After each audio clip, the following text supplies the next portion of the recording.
অনেকদিন থেকে আমার একটা পাহাড় কেনার শখ, কিন্তু পাহাড় কে বিক্রি করে তা জানি না। যদি তার দেখা পেতাম, দামের জন্য আটকাতো না। আমার নিজস্ব একটা নদী আছে, সেটা দিয়ে দিতাম পাহাড়টার বদলে। খেয়ে না জানে পাহাড়ের চেয়ে নদীর দামই বেশি। পাহাড় স্থাণু, নদী বহমান। তবুও আমি নদীর বদলে পাহাড়টাই কিনতাম, কারণ আমি ঠকতে চাই।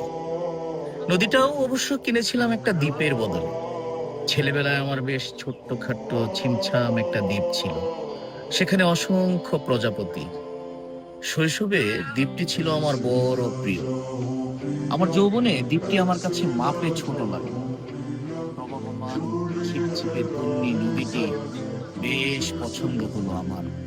বন্ধুরা বলল, ওইটুকু একটা দ্বীপের বিনিময়ে এত বড় একটা নদী পেয়েছিস, খুব জিতেছিস তো মাইরি। তখন জয়ের আনন্দে আমি বিহ্বল হতাম। তখন সত্যি আমি ভালোবাসতাম নদীটিকে। নদী আমার অনেক প্রশ্নের উত্তর দিত, যেমন, বলতো আজ সন্ধেবেলা বৃষ্টি হবে কিনা।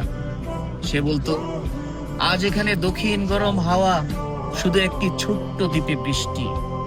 সে কি প্রবল বৃষ্টি, যেন একটা উৎসব। আমি সেই দ্বীপে আর যেতে পারি না। সে জানতো, সবাই জানে, শৈশবে আর ফেরা যায় না।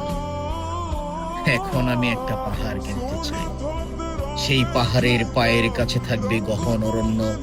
আমি সেই অরণ্য পার হয়ে যাব।